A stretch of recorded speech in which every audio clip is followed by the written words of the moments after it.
Yo les dije que yo quería ingresar a la guerrilla, a luchar. Entonces me explicaron los estatutos de las FARC. Los muertos que estábamos poniendo era el pueblo. Y si moría un policía, un soldado, un paramilitar o un guerrillero, pues todos provenimos de los mismos sectores, de los sectores populares.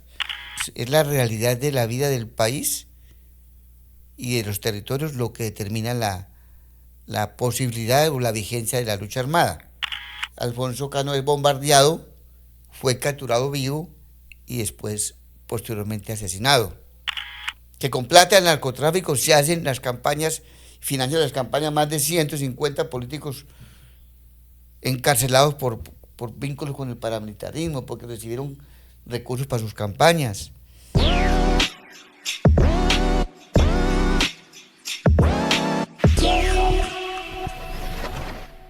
Cuando pensamos en la paz, se nos viene a la cabeza diferentes antecedentes en Colombia, un contexto bastante convulsionado que a través de los años ha tenido diferentes procesos de paz.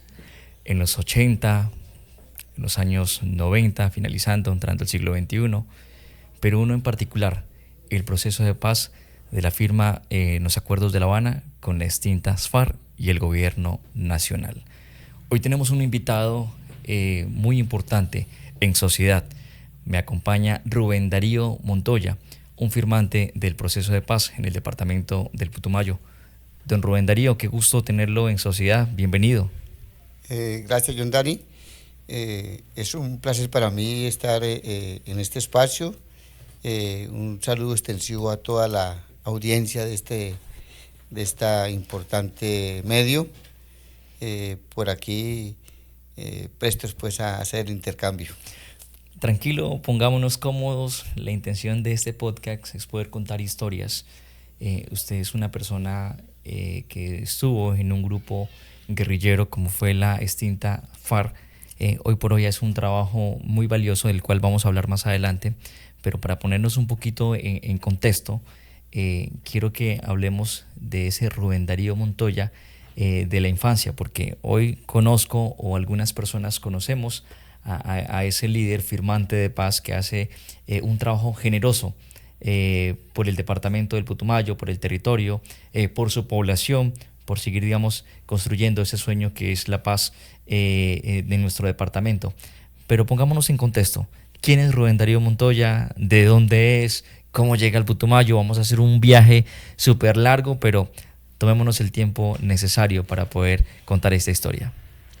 Bueno, a ver, mi nombre es Rubén Darío Montoya Mejía, un paisa nacido en Medellín, Antioquia, barrio Aranjuez. Eh, Fui estudiante del colegio Tomás Carrasquilla en el barrio Aranjuez, después pasé al colegio Anzoátegui, que es una filial del colegio de la institución educativa Gilberto Alzate Avendaño. Ahí cursé bachillerato hasta tercero bachillerato. Eh, Posteriormente estudié en un colegio, en un instituto que se llama el Medellín enseguida del Pascual Bravo, el Instituto Popular de Cultura. Allí pues también estaba haciendo un técnico en mecánica industrial. Y siendo, digamos, estudiante de ese colegio, tuvimos algunas dificultades con problemas de tránsito, porque el colegio queda al frente de una avenida. Ya teníamos 4 o 5 estudiantes muertos por accidentes, por imprudencia, digamos, de conductores. Habíamos hecho unas sugerencias, unas peticiones que no fueron escuchadas. Posteriormente nos lanzamos a un paro, hicimos unos mítines y un paro estudiantil, pues a raíz de las muertes de nuestros compañeros.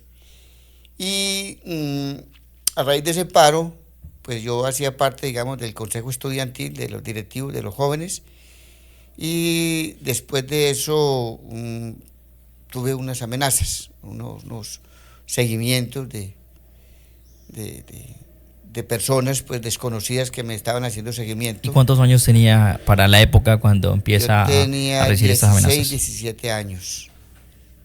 Tenía 16, 17 años cuando eso. Entonces, pues esos seguimientos me, me, me llevaron a apartarme un poco pues de la actividad académica y como que de tomar otros rumbos. Para la época era muy común cierto tipo de literatura, conocer un poco las experiencias de Latinoamérica, de Centroamérica, lo que estaba pasando o lo que había pasado, digamos, en décadas atrás con la Revolución Cubana o los aires que llegaban de la Unión Soviética. Para el caso suyo en particular, ¿cómo inicia ese proceso de formación política, o sea, de cualificación para alimentarse ideológicamente y más tarde, digamos, ingresar a las filas de la insurgencia? A ver, eran como los finales de la década del 70, vamos, de 78, 79. Mm, las FARC no eran muy conocidas a nivel nacional. Las FARC todavía estaban como más bien reservadas políticamente.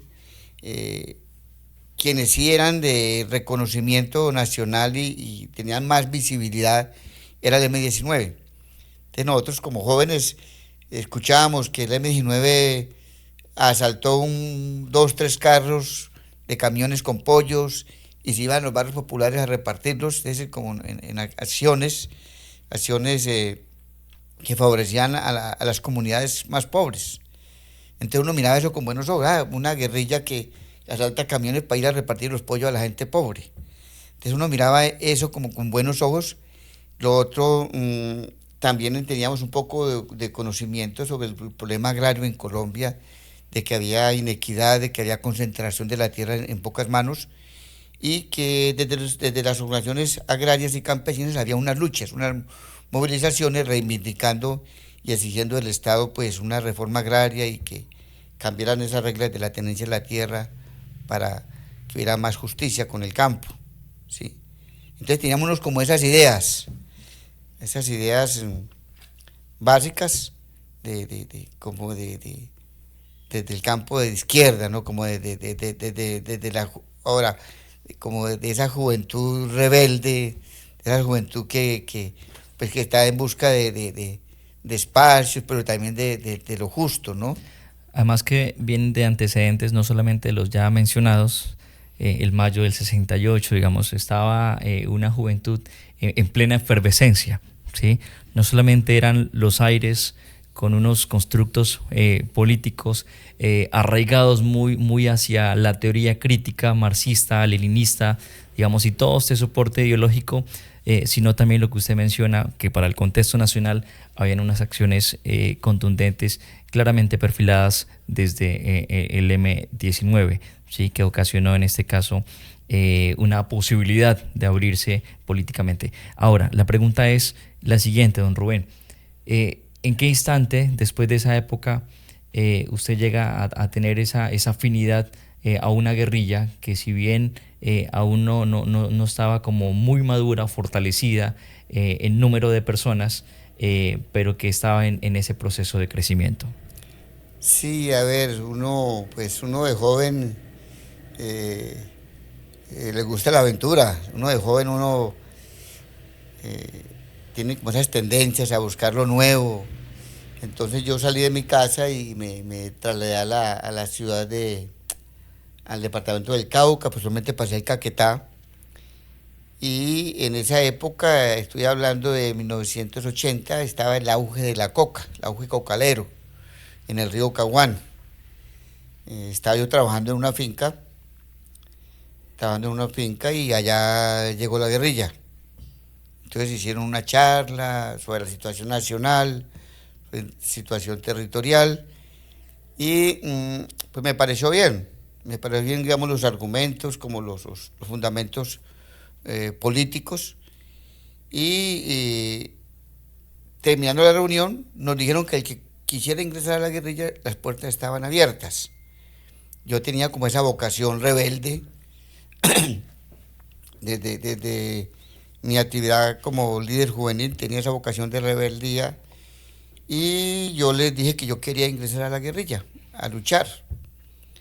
Entonces me explicaron los estatutos de las FARC, me explicaron los reglamentos internos, allá me dijeron, vea, allá se sufre, A veces se aguanta hambre, tuvo que trasnocharse prestando guardia, se va al combate, se pelea.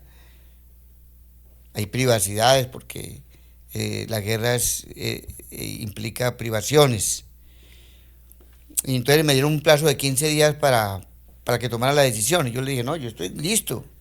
Estamos hablando del 80 años, yo estoy listo. Y sí, y de los 15 días, a los 8 días vinieron y me recogieron. Conmigo ingresamos como unos 47, 48 jóvenes, hombres y mujeres, una cochada que tomamos el camino de la lucha armada, que entre otras cosas pues es la decisión más importante que uno toma en la vida, porque eso fue definitivo. Internamente habían en los estatutos un criterio que determinaba que a filas se llegaba por tiempo indefinido.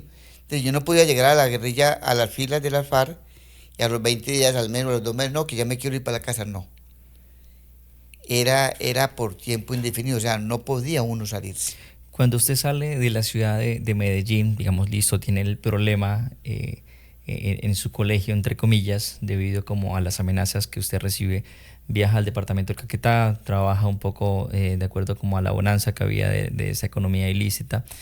Esto lo llevó a tomar la decisión de ingresar al grupo armado, pero ¿qué fue lo más difícil de iniciar, digamos, esta nueva aventura, si se lo quiere llamar así?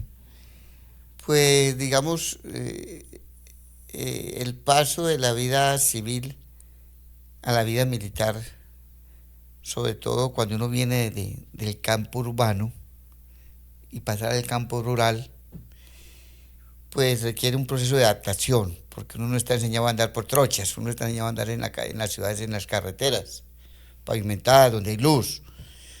En el campo pues no había luz y los caminos eran trochas, barrialosas. Entonces es un proceso como de adaptación a esa vida, ¿no? Porque es el paso de la vida a uno civil, que uno en la vida civil pues está en su casa con su familia y uno es estudiante, se levanta y sale un sábado, domingo a hacer deporte, atletismo, a jugar fútbol, lo que sea. Allá la cosa es distinta, allá te llaman, ya estando en las filas, a las 4:30 de la mañana, un pito y todo el mundo a pasar a formar con el equipo, a una formación militar, ¿sí? Entonces cambia absolutamente todo. Ya uno no, digamos, no se manda solo, sino que uno hace parte de un ejército revolucionario y entonces uno, los ejércitos se distinguen porque tienen una disciplina y esa disciplina es bastante férrea, es una disciplina muy firme y bastante seria. Hay algo acá, digamos, que me llama mucho la atención y es que una extensión de su ser, en este caso, de Rubén Darío Montoya, era ser revolucionario, ¿sí? Y el ser revolucionario implicaba ciertas privaciones y una entrega, digamos, total a esa lucha armada. Dentro de esa experiencia con la que usted arranca, ¿dónde fue más difícil estar? ¿Sí? ¿En qué contexto? ¿En qué departamento? Que ello haya implicado incluso hasta inminentemente perder la vida. Sí, yo vengo de una familia de clase media, el barrio donde nosotros vivíamos en un barrio de Medellín más o menos de clase media.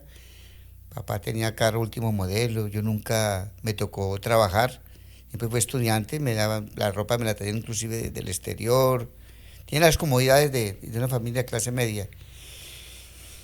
Y pues cuando uno tiene cierto grado de conciencia, a uno no le importa eso, las comodidades. Si uno dice, no, el país está en estas condiciones, la lucha es necesaria, porque es que la lucha armada no es un capricho. O sea, la lucha armada no surge y no se materializa como capricho de una persona o el gusto o los deseos de uno, dos o tres o cinco personas, no.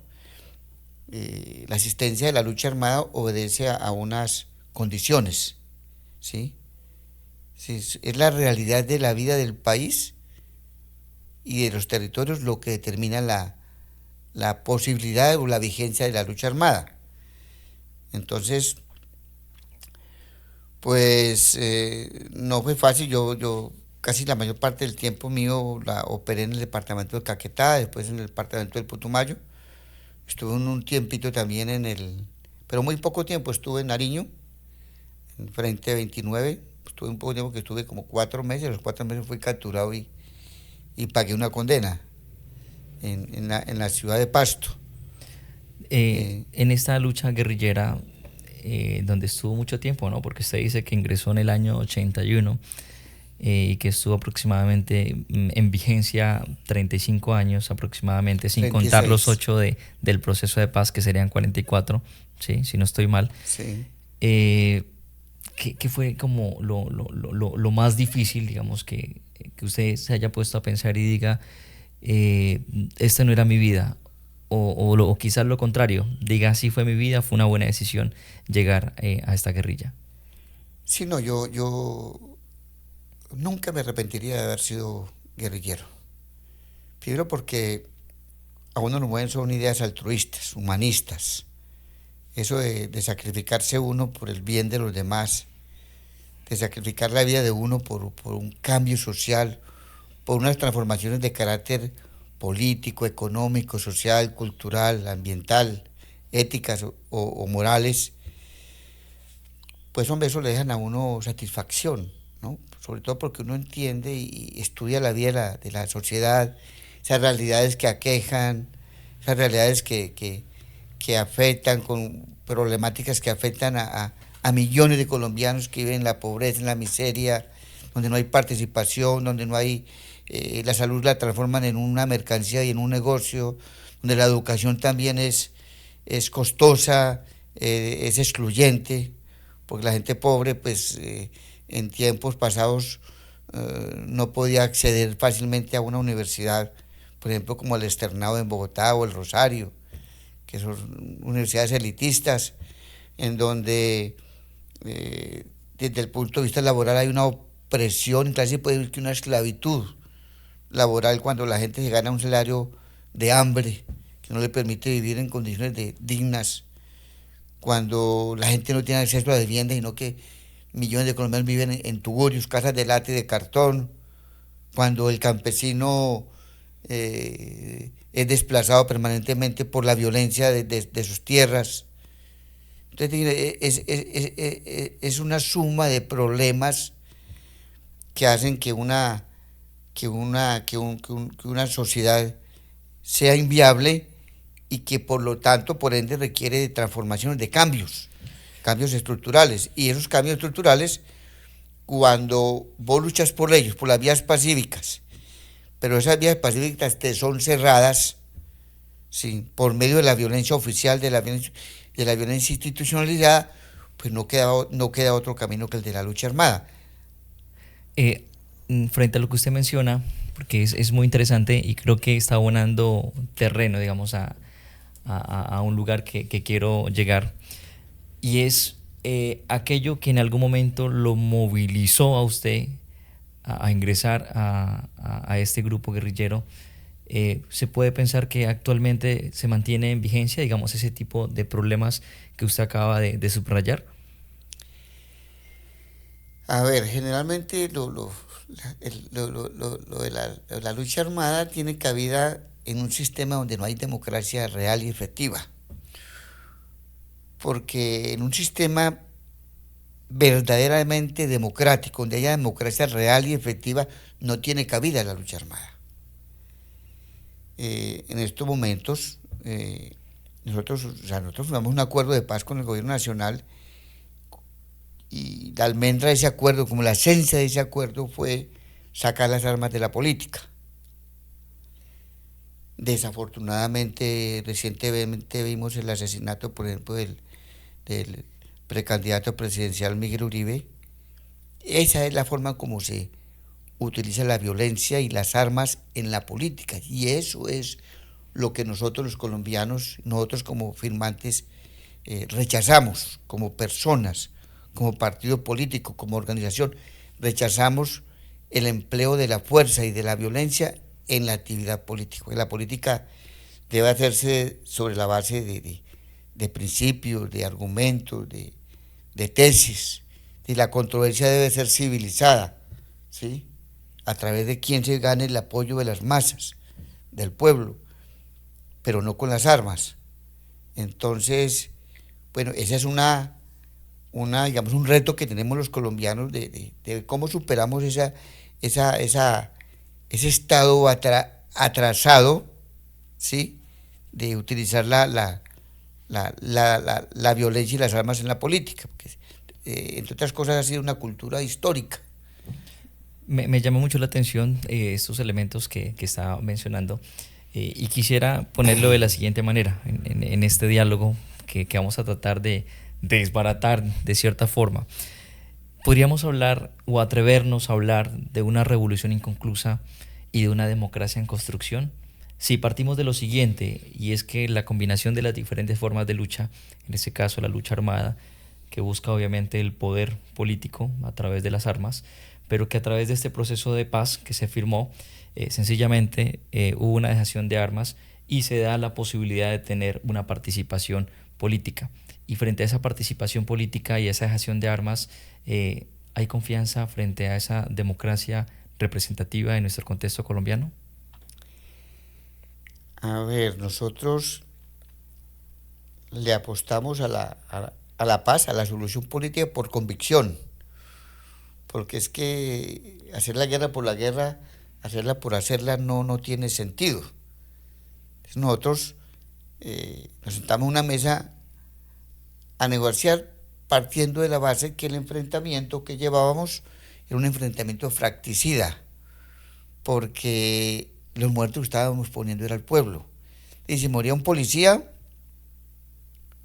un soldado, un paramilitar o un guerrillero, pues todos provenimos de los mismos sectores, de los sectores populares, porque a la guerra no van los hijos de los generales, ni los hijos de los empresarios, ni de los políticos más caracterizados, digámoslo así.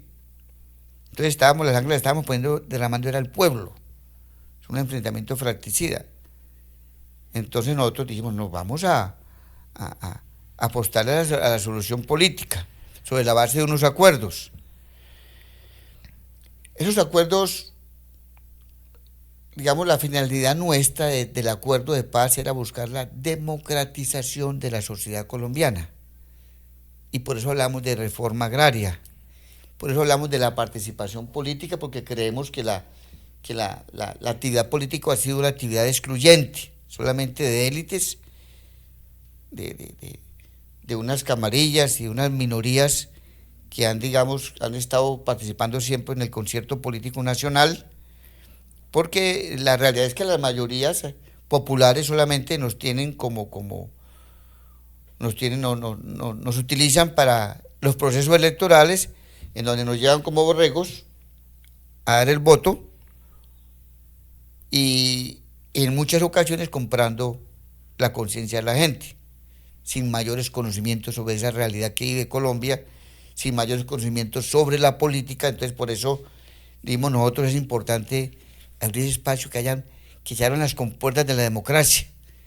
El acuerdo que nosotros planteamos implica un compromiso del Estado que dice, bueno, partidos políticos que surjan de la firma del acuerdo, pero también que desde el Estado se fomente, se fomente la participación en la política de los movimientos sociales, de los sectores populares, del movimiento indígena, el movimiento afro, el movimiento agrario y campesino, el movimiento LGBTI, del movimiento sindical, del movimiento comunal, de todos los sectores, de todos los movimientos que participen en la política. Es que la política no es un fenómeno exclusivo para las élites, ¿no? La política nos convoca a todos, ¿sí? Nos integra a todos los colombianos. Y yo quiero parar ahí un poco respecto, digamos, a esos elementos, entrando en el siguiente detalle, y es que usted ha sido testigo de diferentes procesos de paz, en sus formas, en sus colores, en sus alcances, y en particular en los 80, digamos, el proceso con Betancourt, ¿sí? En el 98 con Pastrana, y recientemente con Santos. Pero hay algo en singular, y es en los años 80. La participación política que usted menciona fue, entre comillas, una prioridad que tuvo cierto alcance, pero cuyo desenlace fue bastante catastrófico, lo que se conoce comúnmente como el famoso baile rojo, ¿no? Que hay un documental donde asesinan a diferentes miembros de la UP. Hablemos un poco de su experiencia, cómo se vivió esa participación política tan ambigua, ¿sí? Porque fue una participación sobre la base de la muerte, ¿sí? De muchos militantes que creyeron, digamos, en ese momento de que se podía construir paz. Sí, es que nosotros desde que surgen las FARC estamos planteando el diálogo como instrumento idóneo para buscarle salidas inteligentes y efectivas a los graves y profundos problemas de la sociedad colombiana. Entonces, en el 84, firmamos un acuerdo de paz. Los diálogos comienzan en el 82-83, en el 83 con el gobierno de Belisario Betancur, porque antes el presidente anterior, que fue Julio César Turbay Ayala, también tuvo una comisión de paz, pero esa comisión de paz no llegó, pues no jugó un papel importante. Llega Belisario Betancur, convoca al diálogo por medio de una ley de amnistía muy importante que saca a muchos guerrilleros de las cárceles y crea una comisión de paz en donde integra personalidades de izquierda. Por ejemplo, me recuerdo a Alberto Rojas Puyo, de Margarita Vidal, de un gran liberal que fue presidente de la comisión de paz llamado Otto Morales Benítez, que entre otras cosas renuncia en un momento determinado del proceso, y cuando renuncia dice: me retiro porque hay unos enemigos agazapados por fuera y por dentro del gobierno que no quieren la paz, que se oponen a la paz. Él renuncia por eso. Entonces, nosotros efectivamente logramos un acuerdo de paz con el gobierno de Belisario Betancur, se firma el acuerdo de paz. Ese acuerdo de paz implicaba unos compromisos desde el Estado de una reforma política, de reformas económicas y sociales que beneficiaran a las mayorías, de unas reformas democráticas, pensando en la democratización de la sociedad, y nosotros nos comprometemos en abandonar las armas y generar un movimiento político para hacer la conversión de la lucha armada a la lucha política. Entonces nos comprometemos a lanzar un movimiento político y efectivamente nosotros cumplimos con ese compromiso. Servimos de plataforma para lanzar para el lanzamiento de un nuevo movimiento político llamado Unión Patriótica, movimiento amplio, pluralista, pluripartidista, que el único requisito que había para querer ser integrante de ese nuevo movimiento político era querer la paz y estar en contra de la guerra. Pudiera ser liberal, conservador, anarquista, socialista, de cualquier corriente política. El todo es que quisiera la paz y estar en contra de la guerra. Ese era el requisito. Y efectivamente lanzamos ese movimiento político, un movimiento político que fue recibido muy bien por la sociedad colombiana, porque pues veníamos de muchos años, de décadas y podemos decir de siglos, en manos de dos partidos tradicionales. Este nuevo movimiento político participa en las primeras elecciones y saca 17 congresistas. Aquí muchos manzanillos, muchos caciques políticos de la oligarquía liberal conservadora se asustan e inmediatamente pues conciertan con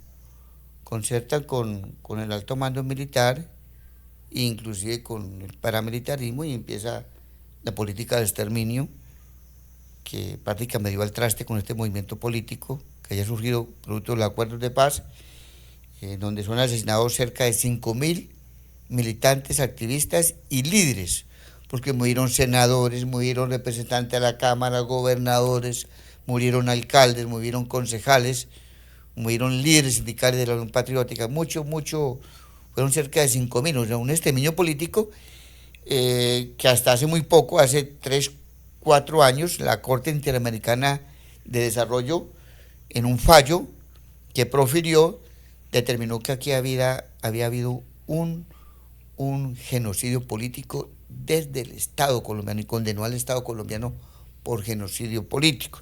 Entonces mira que eso es un ejemplo de cómo se cierran las puertas de la democracia, ¿no? Porque el movimiento político no era integrado por guerrilleros. Sí. Nosotros sí salimos, como unos 20 cuadros de las FARC, a hacer política en la construcción. Y cuando pasa, digamos, todo este exterminio, digamos que es un diálogo muy interesante que nos remite a hacer esa lectura a través de la historia, eh, retoma nuevamente la lucha en el monte o en la selva, si se quiere decir, presto años más tarde a otro proceso de paz que fue en el año 98, el famoso diálogo del Caguán. Y creo que teniendo presente que usted estaba, digamos, en el departamento de Caquetá, supongo que estuvo muy cerca, digamos, a estos acuerdos, a este proceso. Yo unos días estaba en el Putumayo, estaba en el departamento del Putumayo, pero el secretariado me designó a mí como representante de las FARC para que manejara las relaciones políticas en la zona de distensión, que fueron 42.000 kilómetros cuadrados que el Estado desmilitarizó para que se pudieran adelantar esos diálogos. Yo fui 4 años, hasta que terminaron los diálogos, fui responsable de relacionamiento político con todos los sectores, por ejemplo en el municipio de San Vicente del Caguán. Fue una experiencia bien interesante porque pues pudimos llegar a las gentes con nuestros puntos de vista, con nuestras propuestas, con nuestro proyecto político y eso caló en la gente. Es decir, la gente se adaptó a nuestra presencia. Te voy a comentar algunas estadísticas que son importantes. Allá semanalmente habían 7, 8 muertos en el municipio de San Vicente del Caguán. Normalmente en el mes habían 10, 15 muertos, perdón. En 4 años hubieron 6 muertos y la mayor parte fueron crímenes pasionales y accidentes de tránsito. Es decir, desapareció la muerte violenta en San Vicente del Caguán.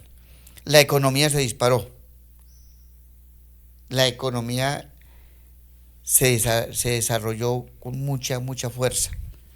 Renglones como la construcción, el comercio, la hotelería, el turismo, los renglones más importantes de la economía se dispararon. Se generó mucho progreso en el municipio de San Vicente. En ese lapso, sí. Paradójicamente, frente a lo que usted menciona, de que hubo una economía o unas condiciones bollantes en San Vicente, hablemos un poco estrictamente desde lo político-militar referente, digamos, al acuerdo con el presidente Pastrana. ¿Qué ocasionó de que se frustrara, digamos, este proceso de paz? A ver, siempre en el gobierno de Pastrana, pero también con el gobierno del Cerro de Tancur, cada que llegábamos al tema de una tregua bilateral, porque nosotros siempre exigíamos una tregua bilateral para que hubieran garantías para las partes, porque no es lo mismo adelantar unos diálogos, una negociación en medio de la guerra, que en medio de un ambiente que se vaya aclimatando la paz. Digamos que se vaya aclimatando, digamos, generando un ambiente favorable para el diálogo y la negociación.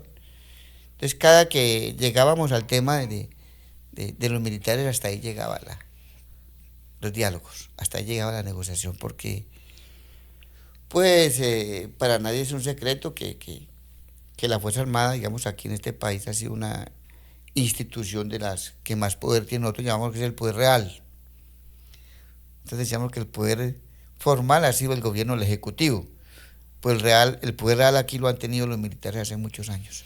Porque la Constitución dice que la fuerza pública es apolítica, es decir, que no debe ser beligerante políticamente. Pero si hay alguien que haya hecho política aquí en Colombia han sido los militares. Porque cuando desde el alto mando militar orquestaron el exterminio de un movimiento político, eso es hacer política con las armas. ¿Sí? Está comprobado y ya hay generales y altos mandos militares que han ya comparecido ante la JEP y han manifestado, sí, su connivencia y su articulación con el paramilitarismo para asesinar líderes políticos de oposición, para hacer interceptaciones y toda esa tragedia que vivió nuestro país, toda esa noche oscura durante cerca de 4 décadas. Usted menciona en lo último, y es el componente militar, digamos, con las responsabilidades que puede esto tener. Adicionalmente, el Estado como ha jugado un papel muy importante dentro de ese ajedrez de la guerra, del conflicto. Pero de ese proceso fallido del 98, donde usted nota algunas características por las cuales no se logra un feliz término, todos lo conocemos, el famoso episodio de la silla vacía, que tiene un contexto, digamos, de fondo muy interesante. Pasamos al proceso de paz año 2016, pero antes del 2016 ocurre algo dentro de las filas de las FARC, y es el asesinato a Alfonso Cano en medio de los acuerdos de paz. Esta noticia, ¿cómo cae, digamos, para el grueso de personas que hacen parte de estas filas? Bueno, antes de darte esa respuesta, te voy a contextualizar un poco sobre el porqué de los fracasos del acuerdo de paz. Lo concreto es que aquí los gobiernos tradicionales y la clase política siempre le apostaron a la solución militar. O sea, nunca le apostaron a la solución política. Mira cómo cuando estamos conversando con Pastrana ya bien avanzados en las negociaciones, mientras estábamos negociando en San Vicente, Sí. pues Pastrana estaban elaborando y diseñando el Plan Colombia en los Estados Unidos, porque entre las cosas no fue un plan, ese Plan Colombia no se elaboró aquí en Colombia, fue en los Estados Unidos, ¿sí? Y tan pronto se rompen los diálogos con el gobierno de Pastrana, se implementa el Plan Patriota, que fue una operación gigantesca que implicó más de 30.000 hombres en armas en un operativo gigantesco. Entonces, realmente no había voluntad política para hacer la paz, ¿sí? Cuando fallece Marulanda, efectivamente el secretariado del Estado Mayor designa como comandante en jefe a Alfonso Cano, un bogotano, muy ilustrado, un intelectual con mucho conocimiento, comprometido con la paz. Él estaba comprometido con la solución política.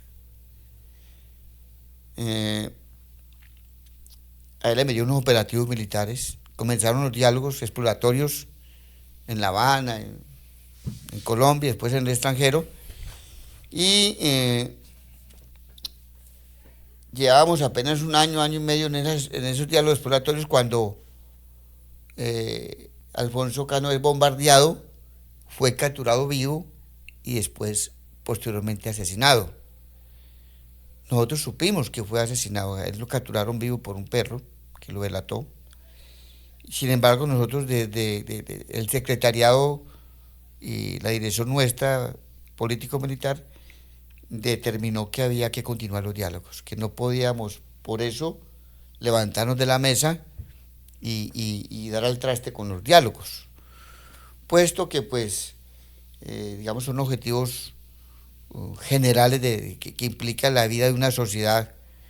Entonces, por el hecho de haber cometido ese asesinato, no íbamos a pararnos de la mesa.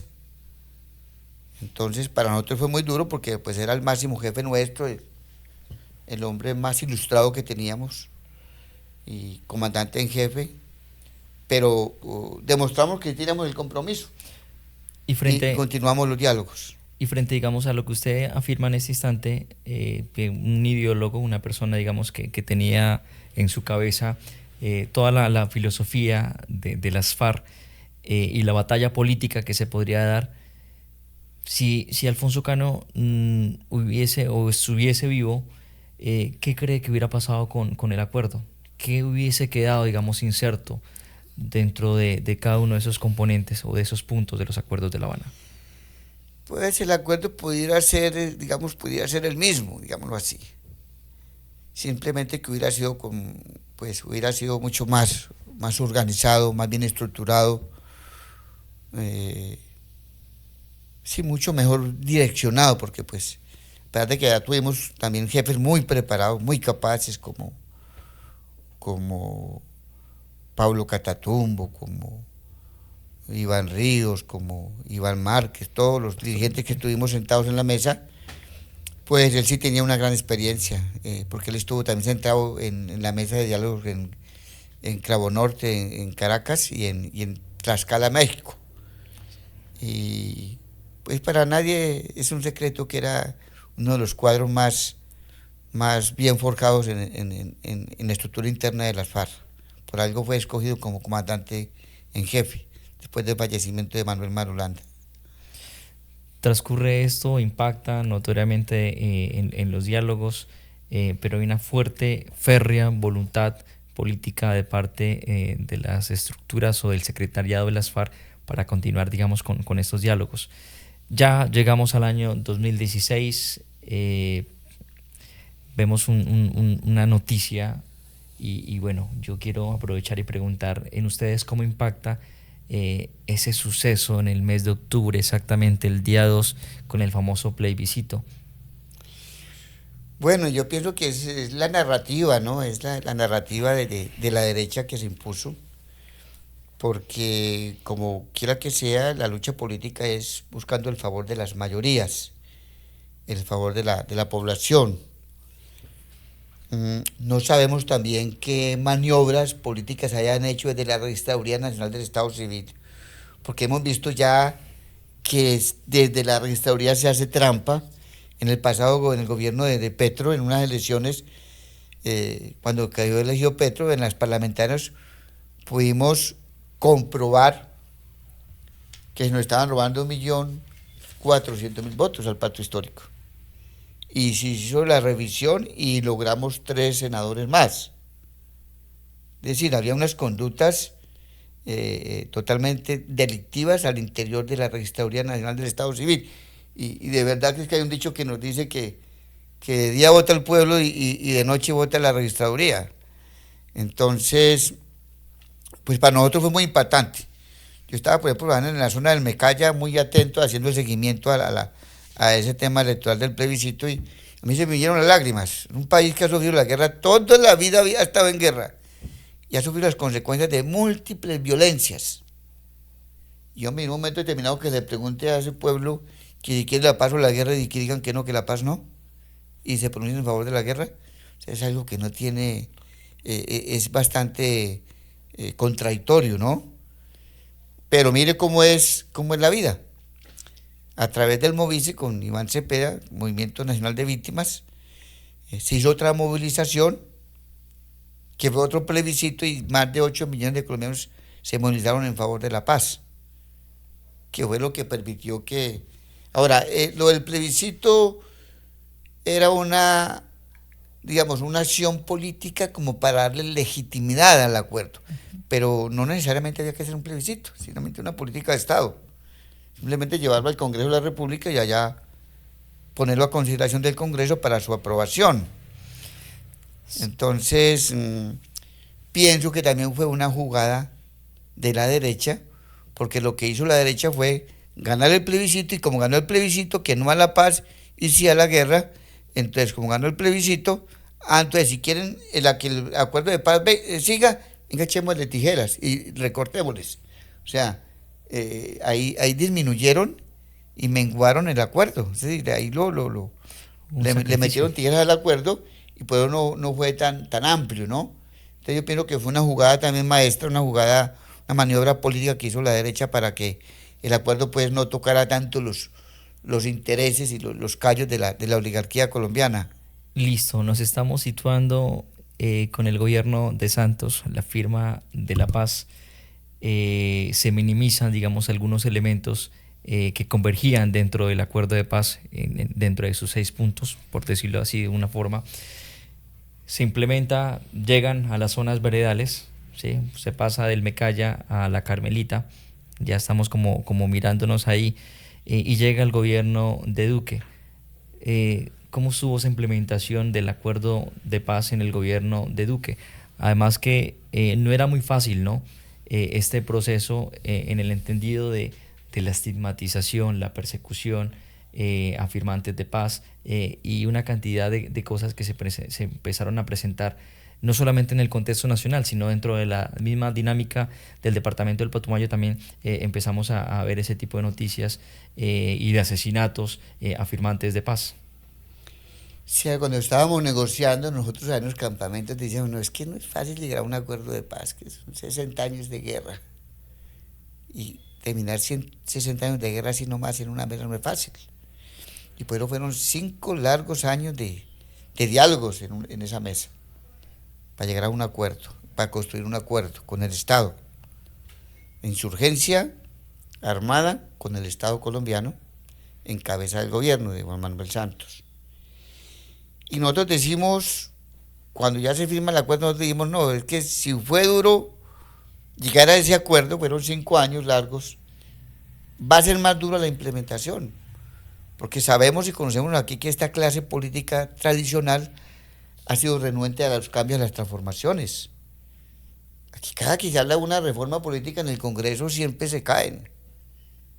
No hay reforma política que avance, ¿sí? O una reforma agraria. Uno no escucha aquí reformas agrarias cada 4 años, cada 6 años. No. Siempre ha habido una actitud, una postura de resistencia hacia esos cambios que reclama no solamente la insurgencia, sino el conjunto de la sociedad colombiana reclama reforma rural. El conjunto de la sociedad colombiana está de acuerdo con que se cambien las reformas a las costumbres políticas, que se cambien esas costumbres políticas atrasadas y mezquinas de matar al candidato opositor, de perseguirlo, de encarcelarlo, de hacerle montajes. Eso está mandado a recoger. O esa costumbre política de que entonces con plata de los congresistas, plata del Estado, auxilios parlamentarios, o ellos tienen otro nombre, pero entonces con plata del Estado hacen las campañas en los territorios. ¿Sí? Que con plata del narcotráfico se hacen las campañas, financian las campañas más de 150 políticos encarcelados por vínculos con el paramilitarismo, porque recibieron recursos para sus campañas. El mismo Mancuso, cuando los diálogos con las AUC, del yo con yo, en el Congreso lo dijo, nosotros tenemos el 60% del Congreso son amigos nuestros, son nuestros. Eso es lo que queremos cambiar de las costumbres políticas y pues esta clase política ha sido...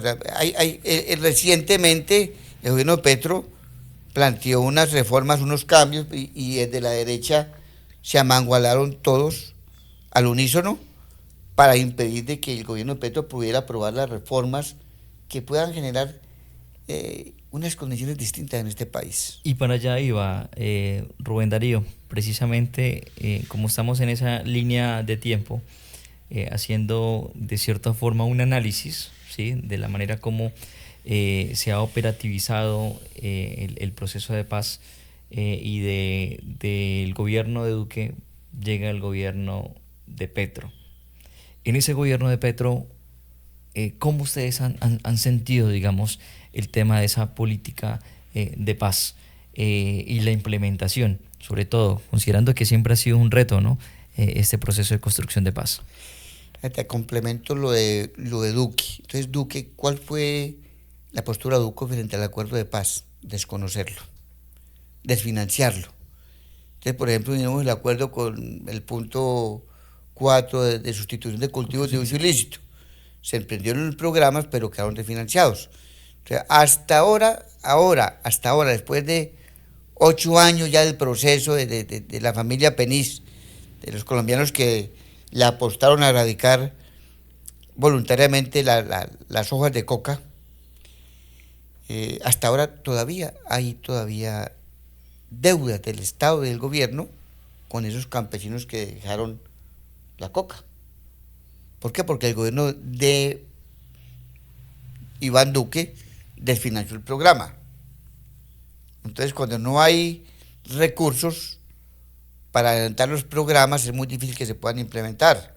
Y es una forma de desconocer el acuerdo, porque Iván Duque lo que se dijo era que iba a hacer trizas los acuerdos. Y de igual manera, las otras entidades, las instancias que fueron creadas, por ejemplo, la CECIBI no funcionó con el gobierno de Duque. La Comisión de Seguimiento, Impulso y Verificación a la implementación del acuerdo. Que es la máxima instancia, ¿no? Que es una instancia bipartita.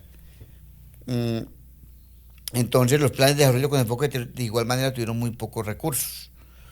Porque desde el Estado, mientras el gobierno, porque ese es un compromiso del Estado. Además, el acuerdo de paz hace parte del bloque constitucional. Es una obligación del gobierno que sea. Puede ser liberal o que hay una obligación del Estado de cumplir con ese acuerdo, porque ese acuerdo está inclusive siendo monitoreado por el Consejo de Seguridad de la ONU. Cada 3 meses el Consejo de Seguridad de la ONU emite un comunicado, hace un balance de la implementación del acuerdo.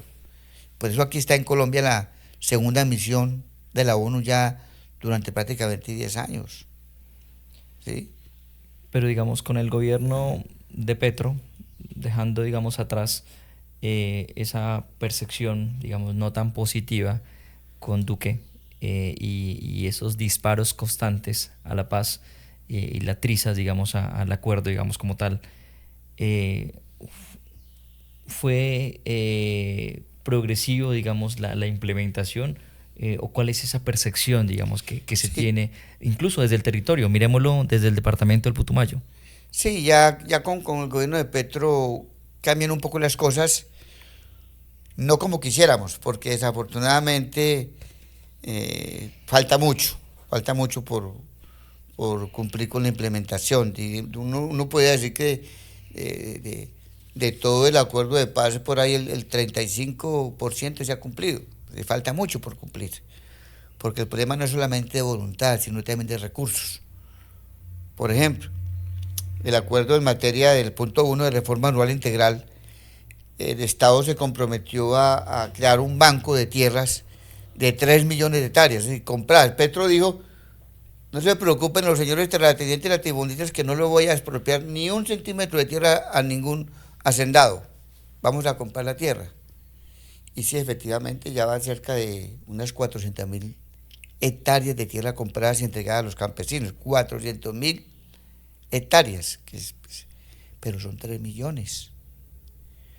Lo que pasa es que eso cuesta plata. Hablábamos de que comprar esa tierra cuesta mínimo 60 billones de pesos. Entonces es un problema también de financiación, de voluntad política, pero también de recursos. Entonces, en ese sentido se ha avanzado, es decir, se ha hecho 10 veces más que cualquier otro gobierno, Ok. pero no lo suficiente como estaba planteado en el acuerdo, que nosotros habíamos hablado de 3 millones de hectáreas. Ahora, también el gobierno se comprometió a formalizar, a entregar títulos a formalizar 7 millones de hectáreas de tierra.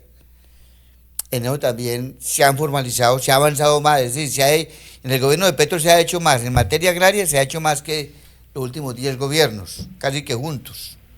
Entendido. Entonces, se ha hecho, pero sí falta mucho. Es decir, en este gobierno se ha avanzado, han registrado avances muy importantes, pero falta mucho todavía. Falta mucho porque es que los problemas acumulados, son problemas acumulados de décadas y décadas y décadas. Entonces, claro, un gobierno por más voluntad que tenga, en 4 años no va a hacer una revolución ni va a hacer las transformaciones profundas, pero por lo menos por eso la idea de la lucha porque en este 2026 pues haya una continuidad, haya un gobierno que le dé continuidad a estos programas que viene adelantando el gobierno de Petro y que tienen que ver con la implementación del acuerdo.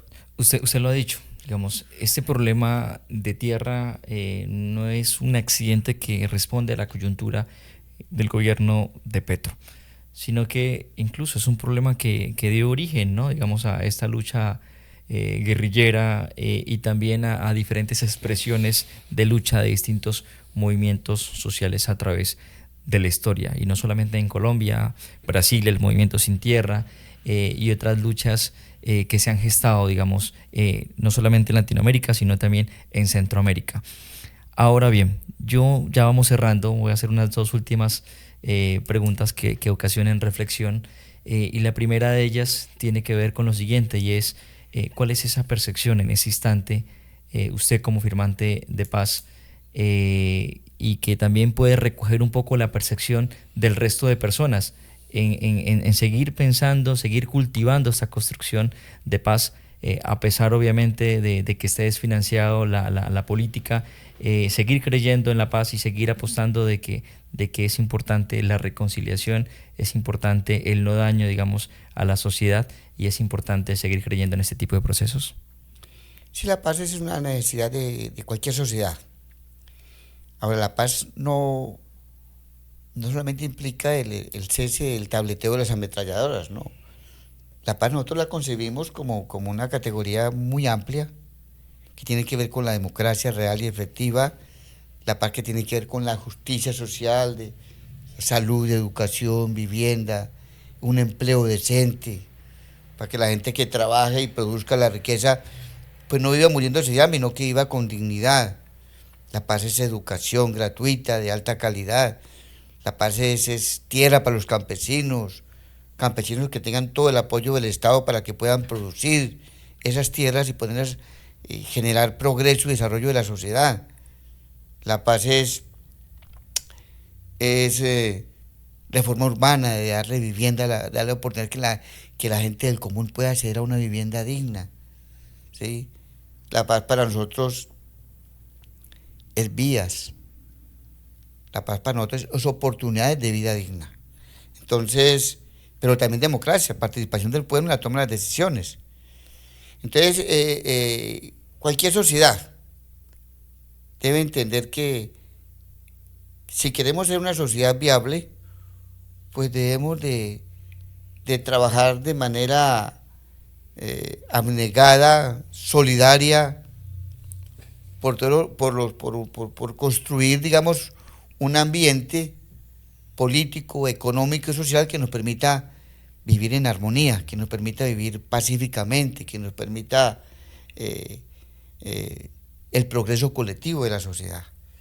Entonces nosotros tenemos esa disposición ahorita que estamos ya en este tránsito a la vida civil, ya en la legalidad,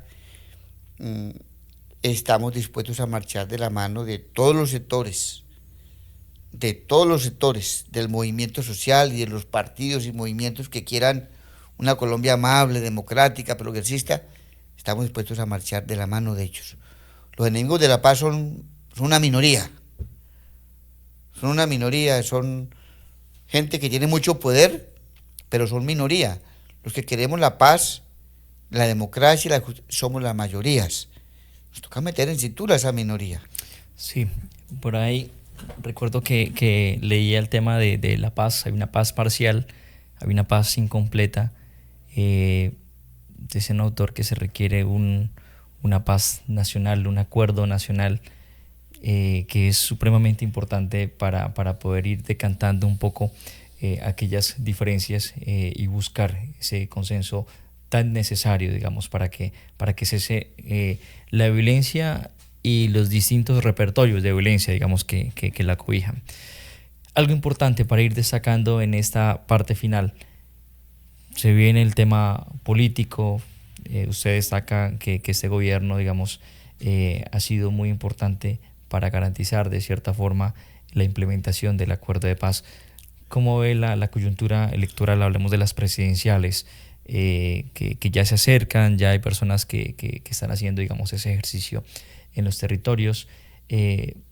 Como firmante, ¿qué considera que es relevante, digamos, y que esto de una u otra forma permite seguir abrigando ese proceso o esa implementación de los acuerdos? Sin duda, la derecha va a hacer todo lo posible, lo habido y por haber, para recuperar el gobierno. ¿Sí? Y para ello está apelando a unas campañas de desinformación, de desprestigio de la izquierda, de desprestigiar a Petro, de condenarlo, de hacerle montajes, ¿sí? Apela a todas las fórmulas con el fin de desprestigiar y desacreditar a la clase política que hoy se encuentra en el gobierno. Entonces uno mira que ese próximo debate electoral va a estar siempre como muy ligado a ese tema, si de la paz o la guerra, pero aquí lo que realmente está en juego es si vamos a continuar avanzando por los caminos de la paz o vamos nuevamente a la guerra, porque la derecha siempre sabe gobernar de la mano y está de parte de la guerra. Y nos quieren retroceder y llevar nuevamente a ese estado de confrontación y de zozobra colectiva, de incertidumbre y de guerra. Entonces, ellos que quieren la guerra, que quieren continuemos desangrándonos, que quieren continuar que este país siga siendo expoliado, saqueado, oprimido, que quieren continuar con el modelo neoliberal, pues hay otra fuerza, o estamos pensándonos nuevamente generar un bloque de las fuerzas alternativas las fuerzas progresistas y democráticas que queremos que este país salga de ese estado de atraso, de ignominia, de violencias, y podamos construir realmente la paz, que podamos avanzar en la reconstrucción del tejido social, de la reconciliación nacional, pero también de darle garantías a los colombianos de una vida digna, que es lo que propone el proyecto petrista. Nosotros como firmantes y desde el Partido Comunes estamos, digamos, con una postura muy clara de impulsar desde unitarios un proyecto político alternativo que integre todas las fuerzas, una coalición alternativa que integre a todas las fuerzas alternativas que realmente queremos la paz y las transformaciones sociales. Rubén Darío Montoya, muchísimas gracias a usted por participar. Creo que hoy logramos resolver muchas dudas respecto a qué significa construir paz siendo un firmante, siendo parte de esa historia tan compleja y desde las vicisitudes que ha tenido nuestro territorio. Vamos haciendo entonces el cierre. Muchísimas gracias a ustedes por participar en este capítulo. No olviden suscribirse. Esto es Sociedad, con este gran invitado que estuvo presente el día de hoy. Entonces nos vamos a despedir. Hasta la próxima.